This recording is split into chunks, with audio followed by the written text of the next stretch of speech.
Le concept des soldes, il est bon. C'est juste que là, il est complètement détourné.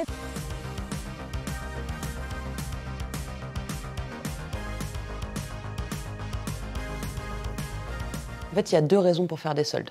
Soit c'est parce qu'on doit se débarrasser d'un stock dormant, soit c'est parce qu'on veut inciter ses clients à acheter quelque chose. La moitié de ce qui est vendu dans la mode, c'est vendu soit en solde, soit en promo. Parce qu'on parle des soldes, mais il y a 12 000 ventes privées pendant l'année, promotion des 3 jours, des 10 jours, des 20 jours. Je trouve que quand on fait trop souvent des soldes, le client final, moi le premier, n'a plus forcément conscience de la vraie valeur d'un vêtement. Et finalement, il a l'impression que le vrai prix d'un vêtement, le prix normal, le prix standard, c'est le prix soldé. L'idée, c'est que nous, on n'augmente pas nos prix pendant l'année pour après les baisser pendant les soldes. On pense que c'est un gros problème dans l'industrie textile, la surproduction et la surconsommation. On se bat contre ça, donc on a fait le choix de ne jamais faire ni solde ni promo.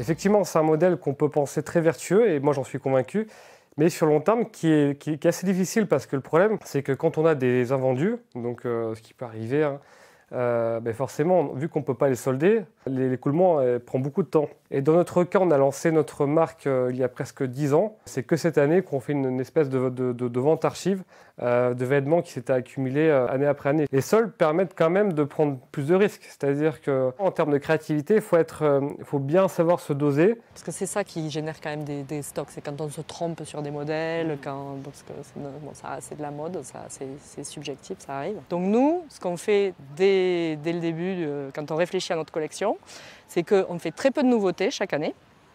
Et ensuite, on produit très peu. C'est produire moins, mais produire mieux. Pourquoi on n'a pas besoin de faire de soldes?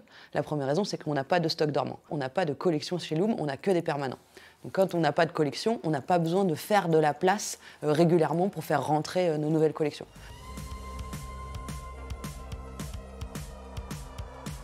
Le terme slow fashion, il vient en opposition à fast fashion. La fast fashion, c'est un paradigme relativement nouveau. Ça a émergé dans les années 90, mais là, on est à un rythme de renouvellement des collections et à un niveau de prix bas qui sont absurdes, qui sont dangereux. Il y a l'ultra fast fashion, quoi.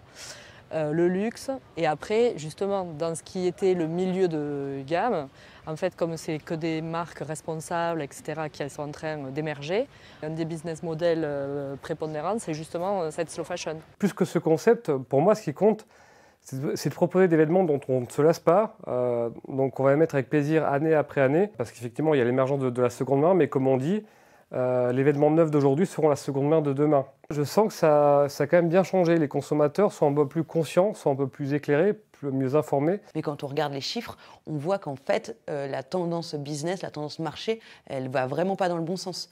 Sur 10 achats neufs faits par les Français, il y en a 7 qui sont du low cost. On a une explosion de la consommation de vêtements qui est drivée complètement par ce modèle de la fast fashion.